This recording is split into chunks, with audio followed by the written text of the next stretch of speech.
Me llamo Marta Delgado. Tengo 64 años y por muchos años pensé que ser una buena madre significaba ceder, callar, acomodarme en los rincones, cocinar cuando nadie tenía hambre, estar cuando nadie me pedía, amar aunque ese amor se diera por hecho. Nunca creí que algún día escucharía esas palabras saliendo de los labios de mi propio hijo. Tú solo estorbas en este departamento, dicho así, sin rabia, como quien dice que va a llover, como quien ya no siente nada, y fue ahí donde lo entendí. Yo no tenía un lugar, no era parte de esa casa, de esa nueva vida suya con su esposa. Solo era un fantasma que abría y cerraba puertas, un mueble viejo al que se le tiene paciencia, pero no afecto. No contesté, no lloré, no discutí. Solo me levanté al día siguiente, firmé los papeles de la venta del departamento, que seguía estando a mi nombre, y me fui, en silencio. No me llevé muebles, no me llevé fotos. Me llevé algo mucho más importante, mi dignidad. Y esta es la historia de cómo una mujer que se creyó invisible volvió a ver su propio reflejo por primera vez en muchos años. Cuando mi hijo Daniel era pequeño, solía abrazarme tan fuerte que me decía: «Mamá, tú eres mi casa». Y yo lo creía. Creía que mientras él me viera como hogar, nada podría derrumbarnos.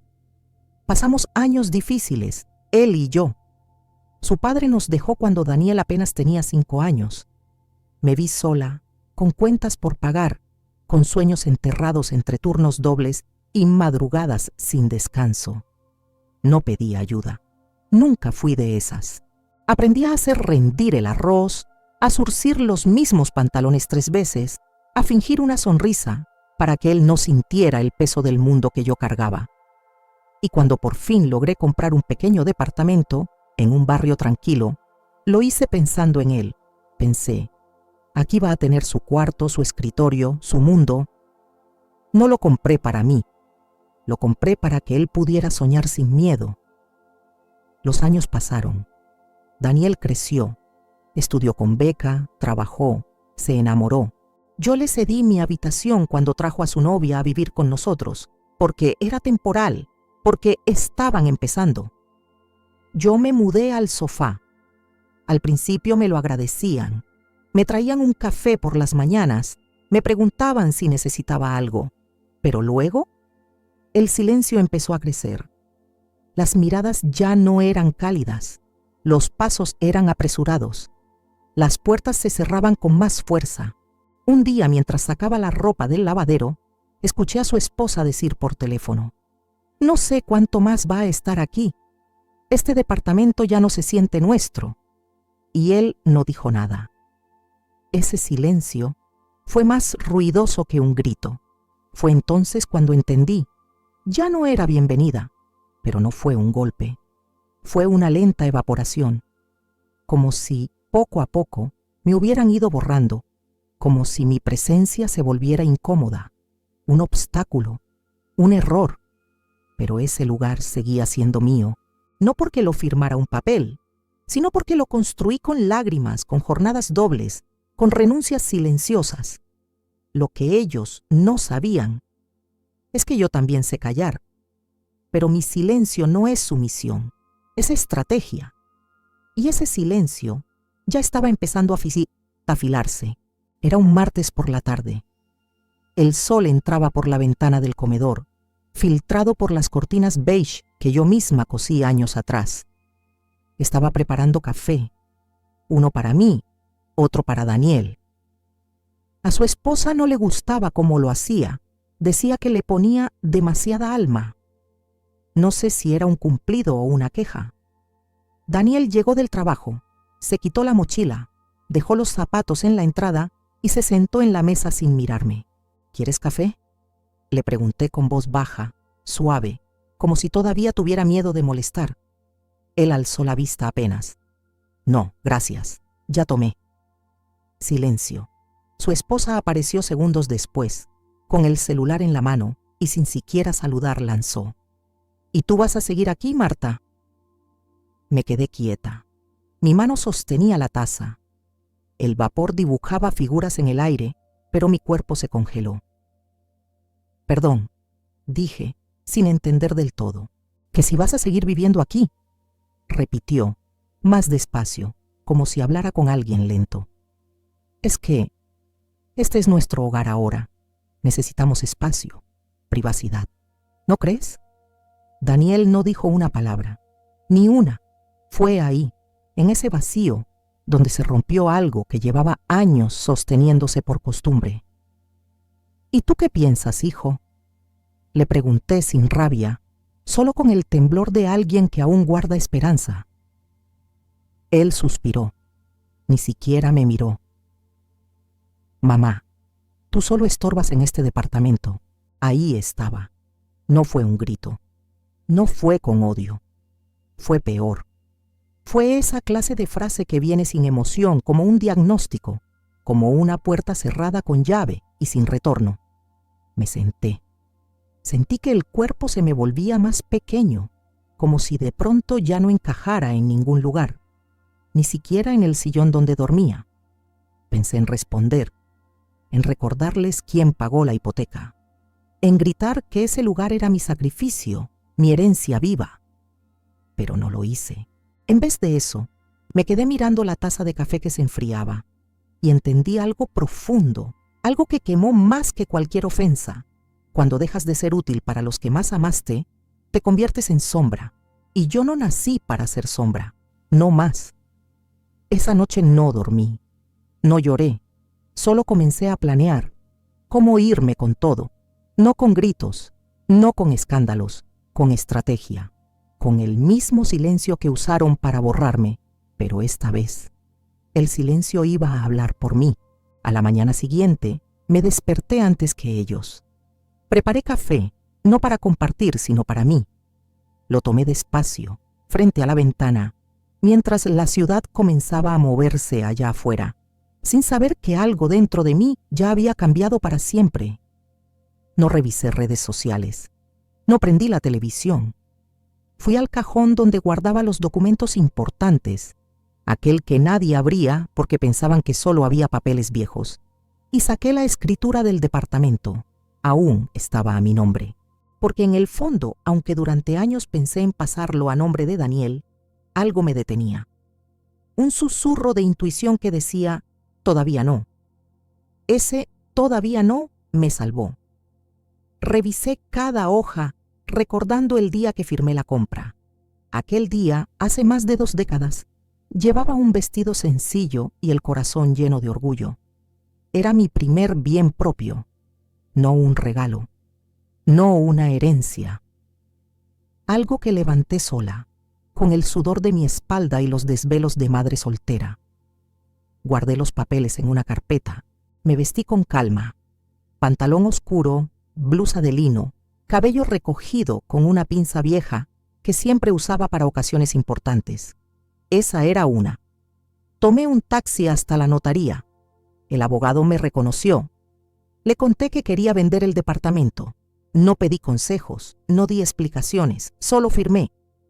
Mientras deslizaba la pluma sobre el papel, sentí que esa tinta no solo cerraba una transacción, cerraba una historia.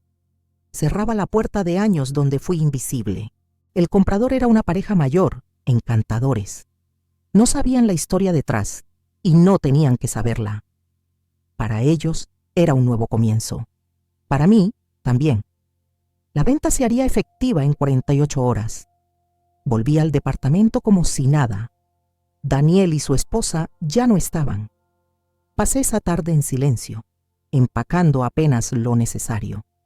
Mis libros, mi álbum de fotos, un par de mantas que aún olían a infancia. Dejé los muebles, dejé la cafetera, dejé hasta las cortinas, porque a veces para empezar de nuevo hay que soltar hasta lo que hiciste con amor. La última noche dormí en el sillón por última vez. No porque no tuviera otro lugar donde ir, sino como despedida, como quien honra lo vivido, antes de cerrar la puerta sin hacer ruido.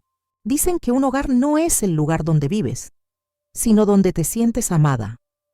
Y durante muchos años me negué a aceptar que este departamento, por más que tuviera mis fotos en las paredes y mis recuerdos en las esquinas, ya no era mi hogar. Era una estructura, un envase, una rutina silenciosa, pero no era calor, no era refugio. Recordé las primeras veces que Daniel trajo a su novia. Entonces ella me trataba con dulzura artificial, como quien sonríe por compromiso.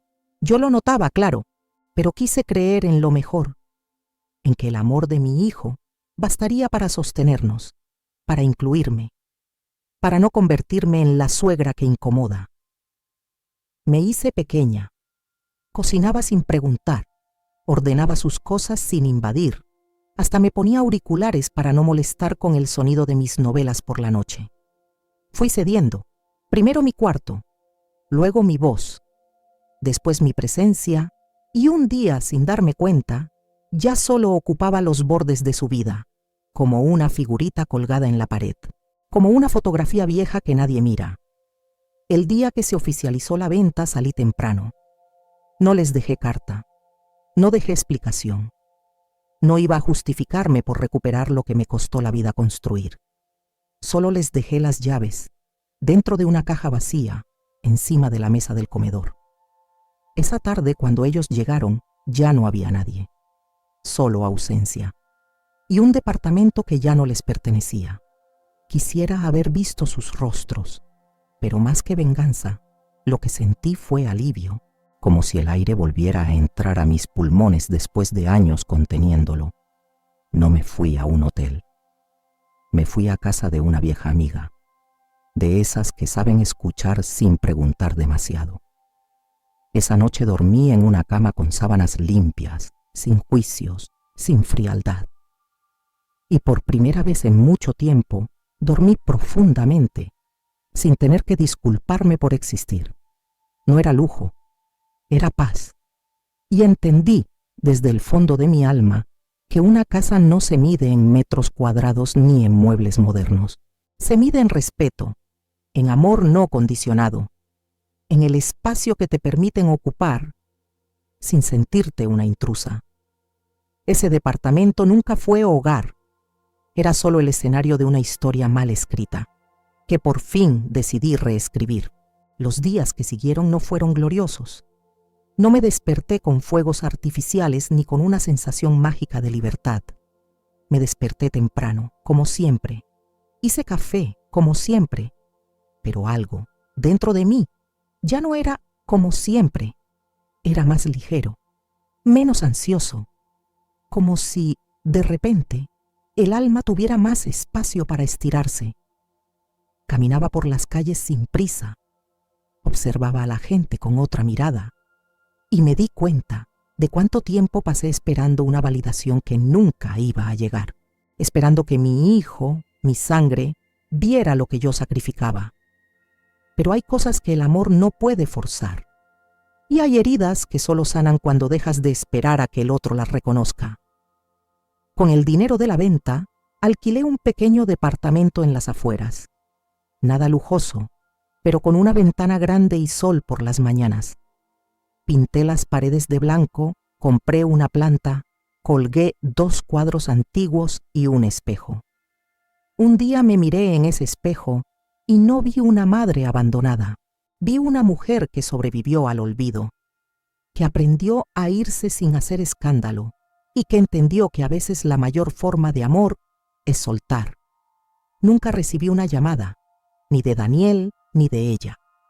Tal vez pensaron que exageré, que traicioné, pero yo no les robé nada, solo recuperé lo que era mío.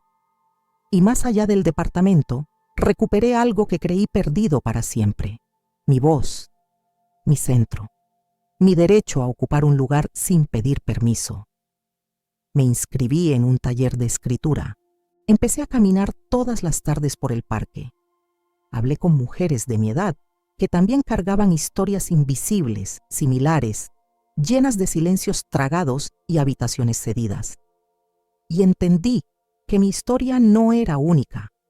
Solo era una más entre miles de mujeres que callaron tanto, que terminaron siendo echadas con palabras suaves pero filosas como cuchillos. Tú solo estorbas en este departamento. no fue solo una frase. Fue el eco de una sociedad que nos enseña que cuando ya no cuidamos, ya no valemos. Pero yo valgo. Y lo descubrí cuando firmé sí, pero sobre todo cuando me fui. No como víctima, sino como autora de mi nuevo capítulo. Hoy, cuando pienso en todo lo que viví, no me arrepiento de haber dado tanto. Fui madre con todo el corazón. Amé sin medida. Estuve cuando nadie más estuvo, y lo volvería a hacer. Pero esta vez también estaría para mí, porque uno puede amar sin desaparecer. Uno puede cuidar sin dejar de existir. No me fui con muebles, no me fui con reclamos. Me fui con lo único que me hacía falta desde hacía años, dignidad. Y cuando una mujer se va con dignidad, ya no vuelve igual, vuelve más alta, más entera, más dueña de sí. Quizás algún día mi hijo entienda, quizás no. Pero esta historia no es sobre él, es sobre mí, sobre todas las mujeres que han sido llamadas estorbo, carga, presencia incómoda, y que aún así encuentran el valor de levantarse sin decir una palabra y hacer lo que nadie espera, empezar de nuevo. Porque a veces el silencio no es rendición, es una declaración de libertad. Si llegaste hasta aquí, gracias por escuchar mi Darakarem historia. Y si alguna vez te sentiste invisible en la casa que tú misma construiste, que sepas que aún puedes irte y empezar no desde cero, sino desde ti. Suscríbete al canal si esta historia tocó algo en ti.